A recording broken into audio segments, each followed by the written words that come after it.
And now, the ceremony begins! Yo, yo. Naka sa subdivision? Ayuha lang na ako, misis niya. Aliyo. Ay, bilhin lang din sa ngayon. You have just heard the sound of the attention call that signals the entrance of FBRC 2023-119 class Manalipud. In a short while, you will see young men and women march in front of the cadets with martial music played by the 52nd Engineer Brigade in the FBRC 2023-119 class Manalipud Marching Band.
The National Fire Training Institute was established on October 1, 1979 at the National Police Training Center, Region 4 Annex, Marikina, Metro, Manila.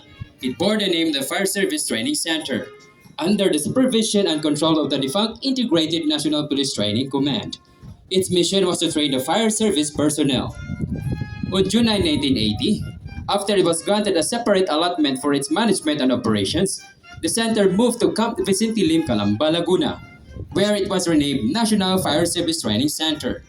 It temporarily shared facilities with the Philippine National Police Academy until its own training facilities were finally completed. In 1991, the supervision and administration over the center were transferred to the Philippine Public Safety College by virtue of Rule 10 of the Republic Act No.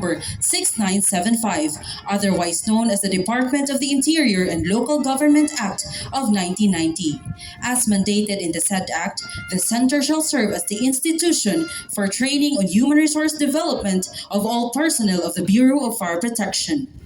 On July 23, 1996, upon approval of the Philippine Public Safety College Operations Manual by the Secretary of the Department of the Interior and Local Government, the center was renamed Fire National Training Institute with a specific mandate to attain quality and excellence in the field of fire training. The Region 10 Training Center Satellite Campus was established in the year 2018 at Ipasogong, Bukidnon. It started when the former Regional Director, Chief Superintendent Domingo Vitambalo, issued a memorandum to the Provincial Fire Marshals, District Fire Marshals, and the rest of the personnel to lobby, negotiate, and convince the local government unit for a donation intended for a regional training school, motor pool, and oval ground of the PFP-10. The previous Fire Marshal of Ipasogong Fire Station, in the person of retired Inspector Manolo N. Casino, presented this to the Municipal Peace and Order Council, headed by Honorable Anthony A. Uy, Municipal Mayor. On this first attempt, the proposition was not realized. August 2018, the new Municipal Fire Marshal of Impasugong, Bukidnon, Senior Fire Officer 1 Oliver B. Carriedo, together with Fire Officer 2 Irene R. Litohon, Fire Officer 2 Giovanni A. Casinabe, Fire Officer 1 Biler O. Narido, Fire Officer 1 Ariel Jasper L. Tabamo, Fire Officer 1 Dennis Estranalan, and Fire Officer 1 Abdul C. Awad Jr. continued to pursue such requests, and after due deliberation of the Sangguniang Bayan of Impasugong, the request was finally granted. A total of 64,569 square meters was approved for user-front and renewable after 25 years. This training center was then improved through the construction of facilities with the collaborative efforts of Fire Chief Superintendent Carlos Tenebro Dueñas. The construction of multi-purpose building started last December 7 through the construction of Bayanihan. BFP-10 personnel voluntarily extended contributions for the construction materials. Different fire stations sent personnel for labor and masonry. These collaborative efforts resulted in the improvement of the regional training center.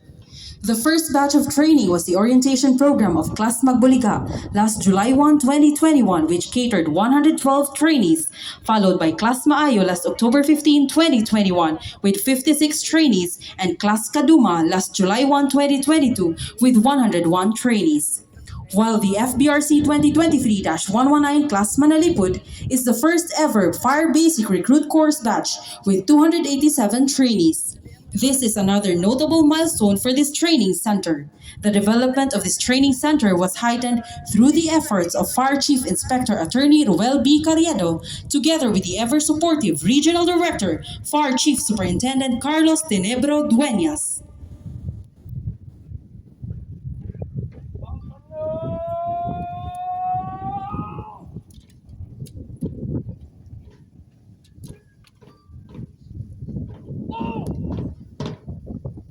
Ladies and gentlemen, the FBRC 2023-119 Class Manalipud in regimental formation.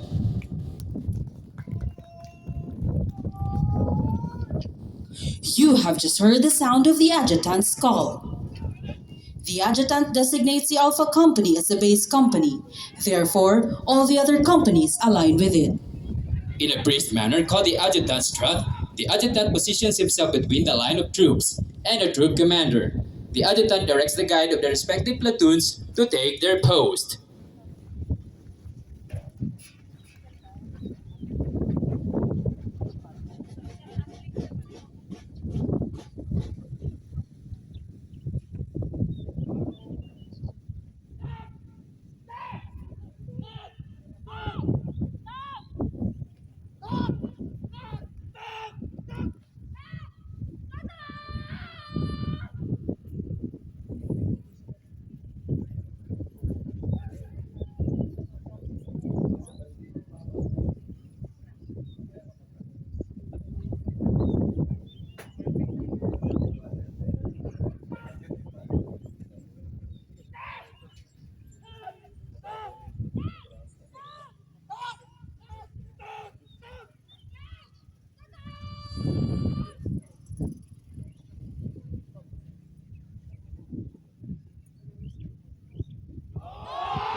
He then directs the troops to execute parade dress for the sound-off of the 52nd Engineer Brigade and the FBRC 2023-119 Class Manalipud Marching Band.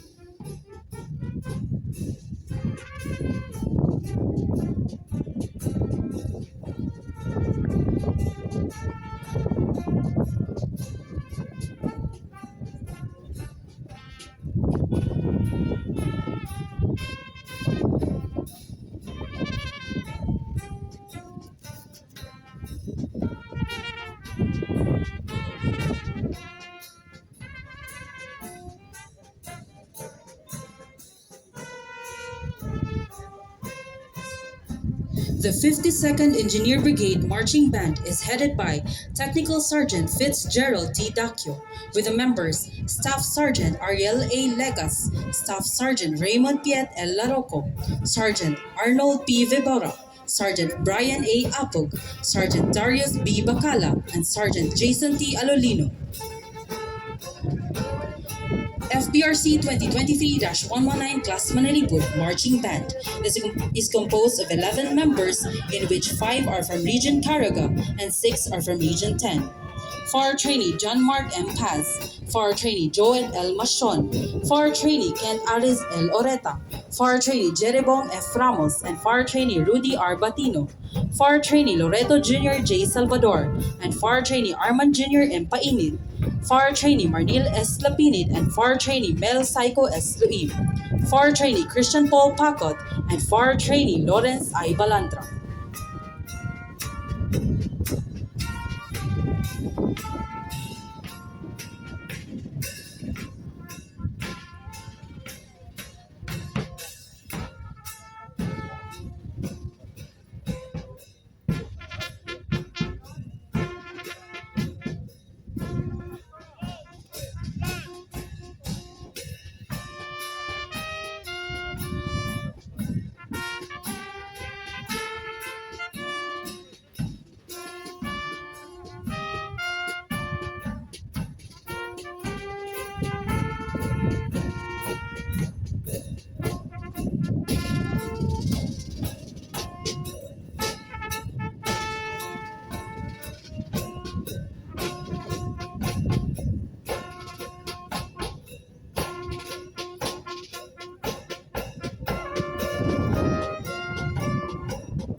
The adjutant faces about, execute hand salutes, and reports to the troop commander that the fire trainees are now formed.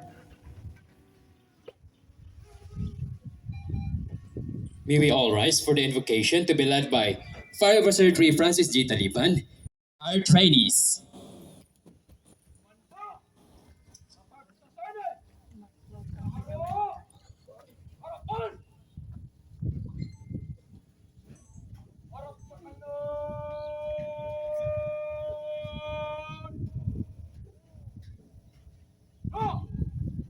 Right face o harap sa kanan.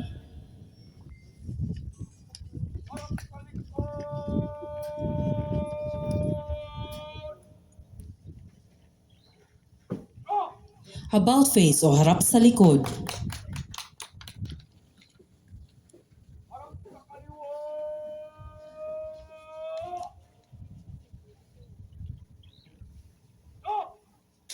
Left face o harap sa kaliwa.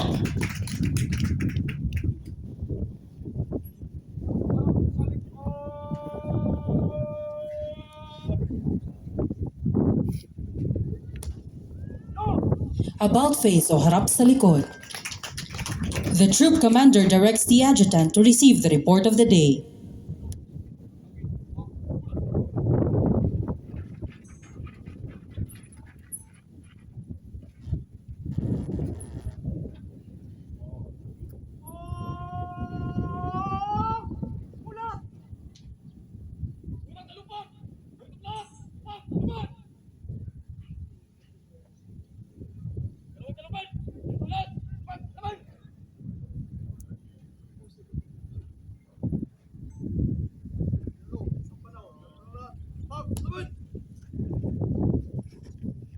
And now, the publication of orders. Yung hindi nalaman. Yung ganda nila yan. Patay na siya.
Ayos. Ladies and gentlemen, the fire officers of FBRC 2023-119 class Manalipud.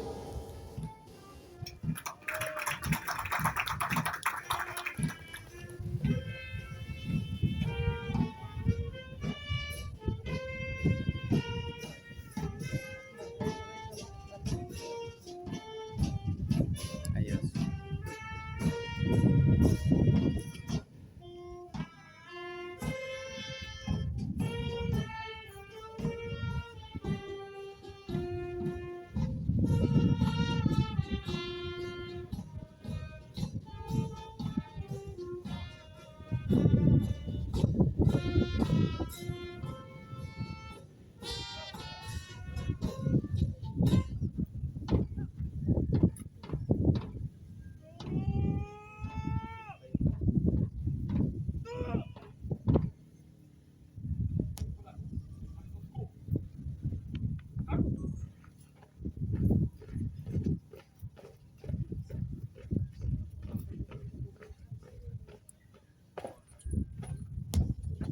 For the welcome remarks, may we request Fire Senior Superintendent Peter Shan Anthony T. Ato, Assistant Regional Director for Administration, BFP Caraga.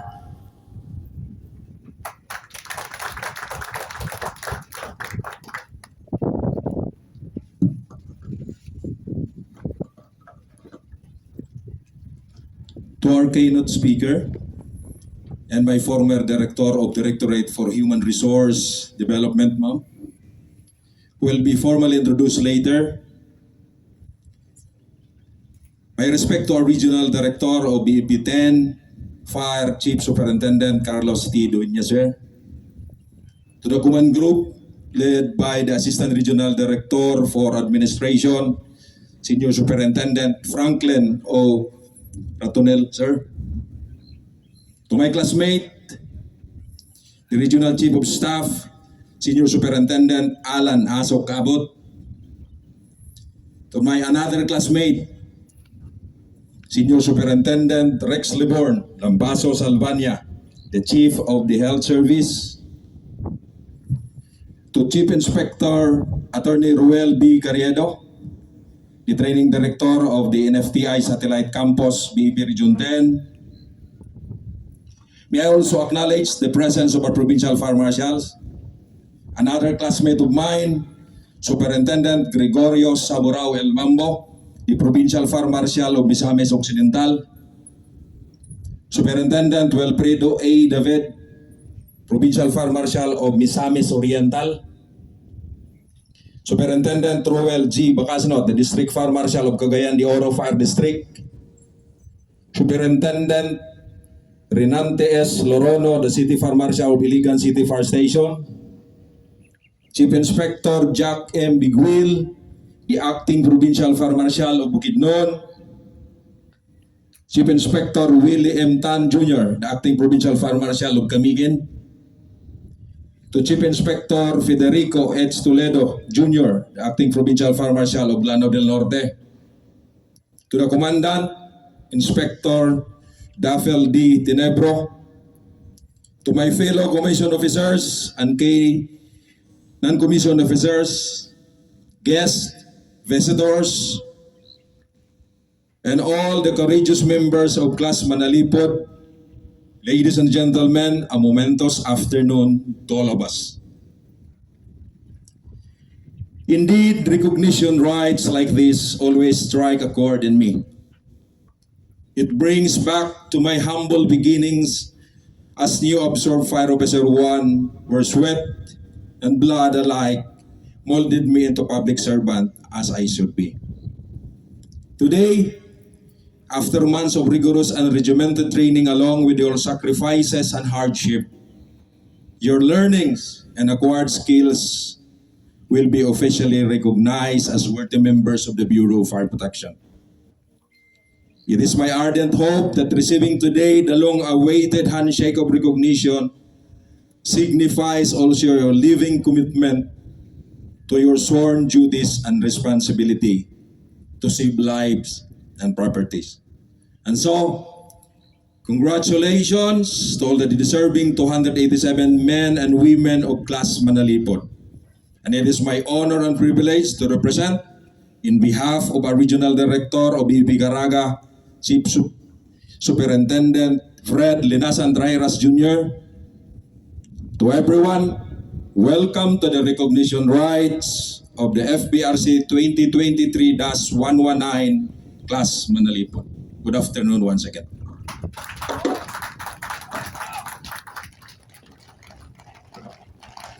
Thank you, sir. For the unveiling of class logo, may we call in Fire Trainee Linchi C. Sabiron, the class historian.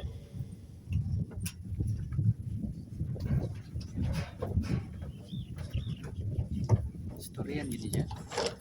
Yo, historian ah. To our very own Director, National Fire Training Institute, Fire Chief Superintendent Belinda B. Ochave, Ma'am,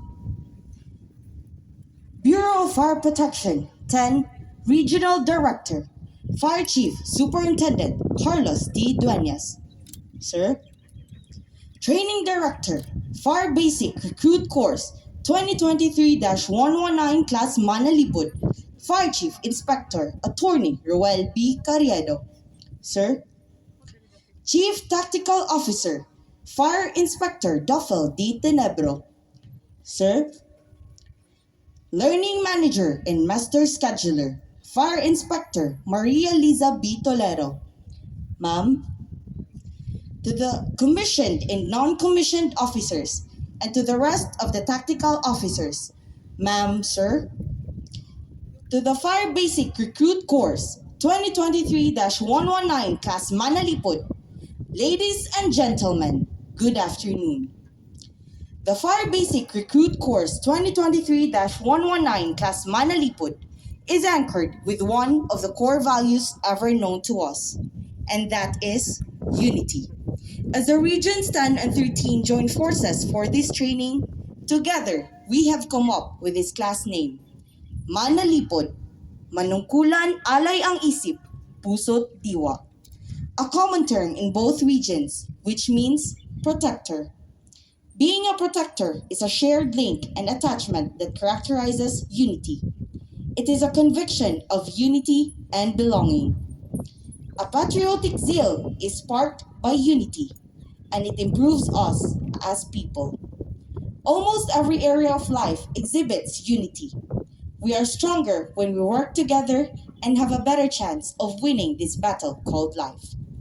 May I have the honor to present to you an artistic and collaborative representation of both regions.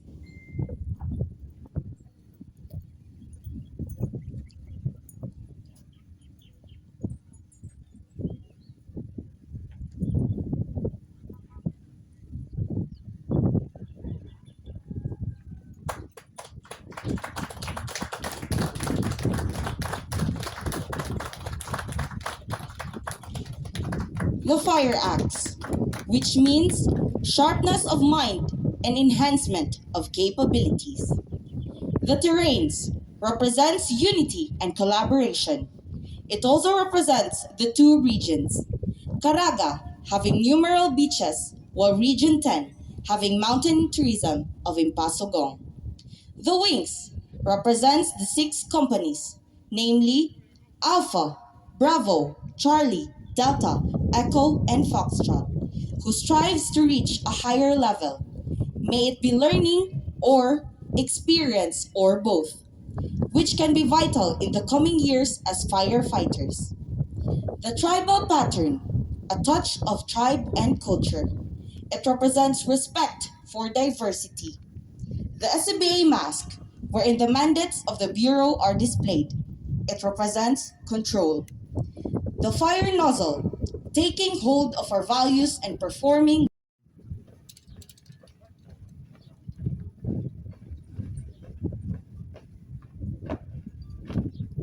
Snappy.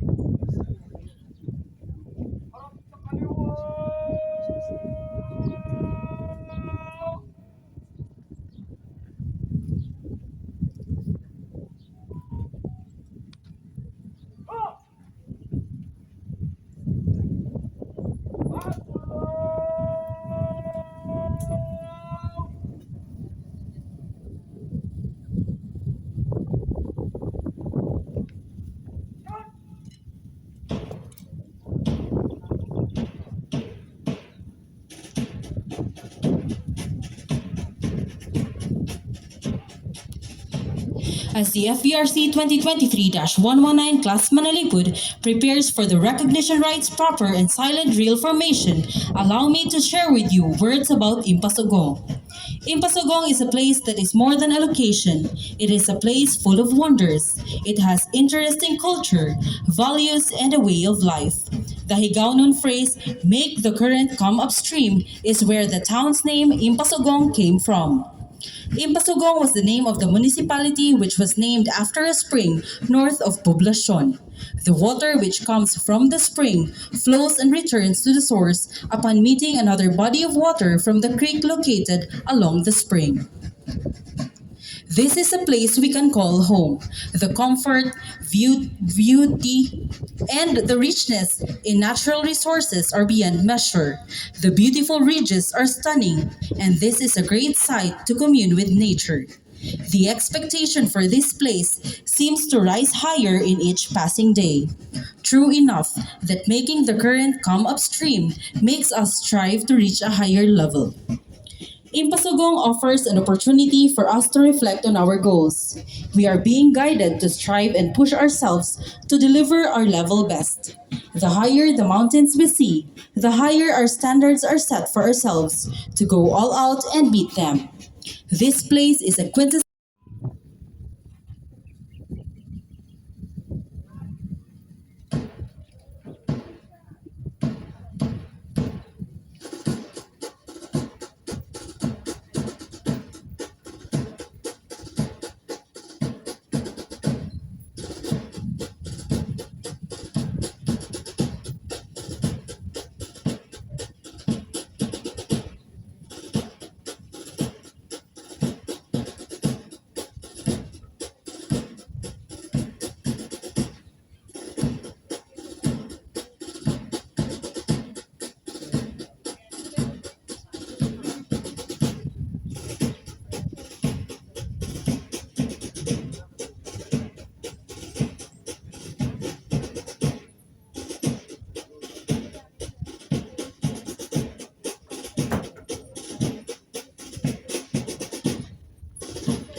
On February 15, 2023, eligible trainees from Regions 10 and Caraga proceeded to the NFTI BFBR Manalipud Bukidnon Satellite Campus to undergo the Fire Basic Recruit course.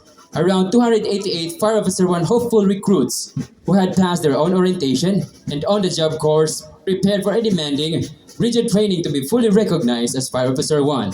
Majority of the trainees are from Region 10 and complemented by Fire Officer 1 trainees from Region Caraga. The trainees were greeted with a ceremonial proceeding and directly underwent quarantine to ensure a smooth progression of the training course. The tactical officer of the Office of Student Affairs quickly guided the incoming trainees of the rules of the training institute and proceeded to enforce discipline. Still adapting to restrictions set to curb the pandemic, the FBRC course was modified by the tactical officers and instructors to accommodate learning, discipline, and growth while still following minimum safety protocols as imposed by the IATF. The trainees are oriented to the basic life in the training institute, undergoing FBRC, and were set to maintain cleanliness and hygiene while staying in the NFTI BFP Arten satellite campus grounds. To further strengthen the trainees, reveilles were implemented as morning call as a means of staying fit during rigid training for the tri-skills of the BFP. Routinary cleaning of area of responsibility was also imposed to enforce the idea of cleanliness and make the trainees have a sense of responsibility during their stay in the NFTI BFP Arten satellite campus grounds. Rules regarding behavior were also discussed to the trainees, as a recognized Fire Officer 1 must be a beacon of virtue and principles set by the BFP. To mark the start of training, the trainees underwent drills and ceremonies practices. These lessons carry out the definition of uniformed personnel by showcasing cadence and uniformity through the ranks. There were new set of official drills and ceremonies which were taught to the trainees, and they were said to be the new models of the official ceremonies as approved by the national headquarters.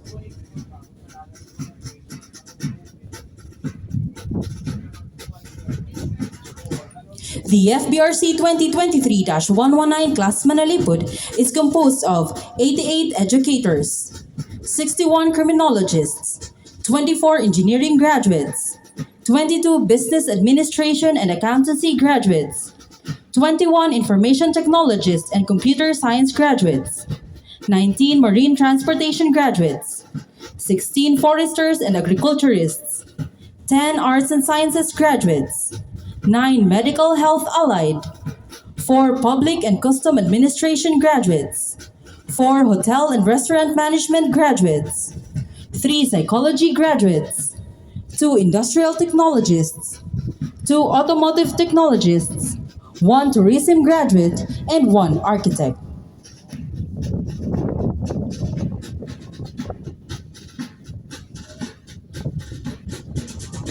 The FBRC 2023-119 class Manalipud also held the election of its class officers and subsequently the naming of the class. The class, upon major approval, held the name Manalipud with the meaning manungkulan alay ang isip, puso't diwa.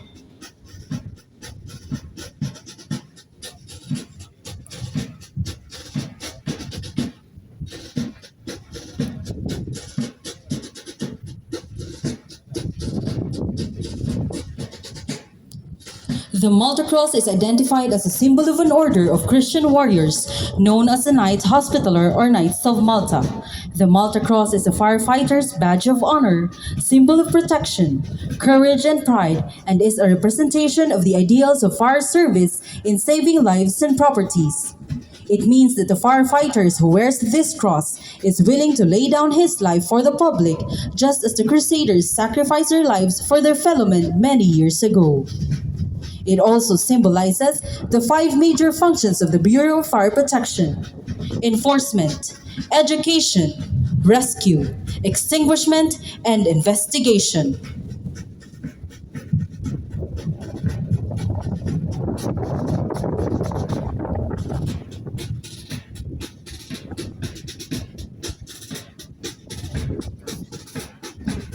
Pero sir, ako re-adjust para ma-message yung ano.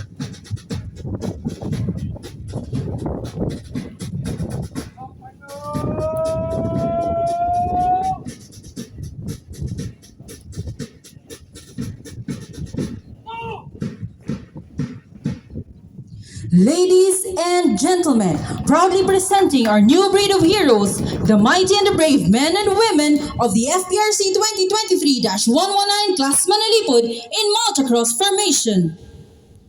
At this moment, Fire Trainee Nilhart Vincent G. Valdez will ask permission for recognition to the Chief Tactical Officer, Fire Inspector Dafil D. Tenebro. Sir? Hello, Fire Basic Recruit Course 2023-119 Class Manalipud ay handa na po upang kilalanin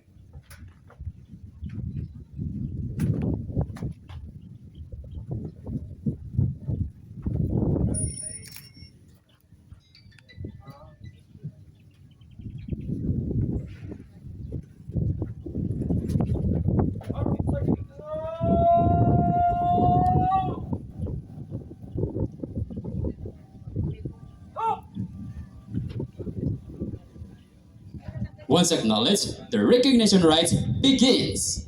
At this juncture, ladies and gentlemen, may we request our keynote speaker, Fire Chief Superintendent Belinda Biochave, Director, National Fire Training Institute, officers and non-commissioned officers, to go downstage for the ceremonial fist bump, symbolizing the recognition of FBRC 2023-119 Class Manalipud.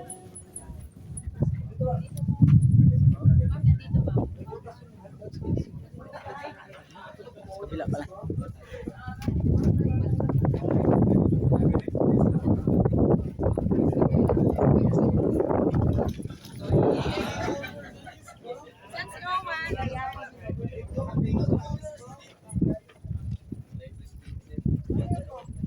Valdez, ikaw bang O1? Congratulations.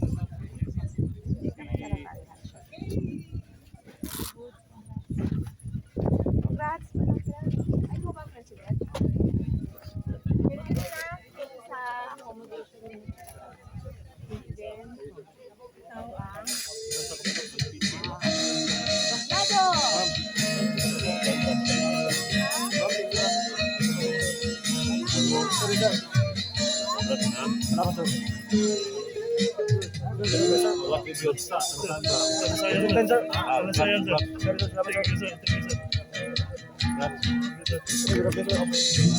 Naisip natin, sumuko na lang sa mga pagsubok na alam nating nakaabang.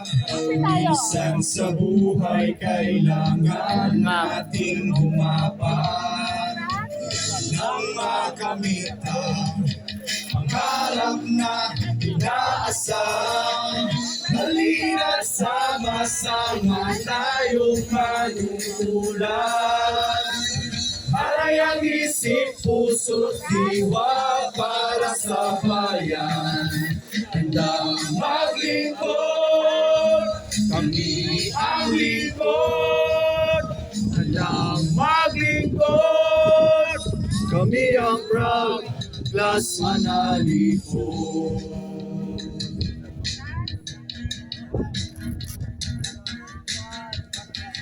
Minsan naisip natin tumigil na lang sa bigat ng problema. Diyan laging masal-masal, pero kahit gano'n pamarang pagdaanan. Ako'y at puso Uy, kaya natungnan. Action atras man. Sir RB. Action mag-atras. kahit anong mangyari, walang maiwan. Sabay-sabay tayo Sali ka na talaga, ma. umiiyak na puso ay walang susuko. Halina't sama-sama tayong manunulan. Alay ang isip, puso't diwa para sa bayan. Handang maglingkod, kami ang lingkod. Handang maglingkod, kami ang proud class Manalipud. Sama-sama tayong manunulan. Alay ang isip, puso't diwa para sa bayan. Handang maglingkod, ang lingkod. Maglingkod, kami ang proud class Manalipud.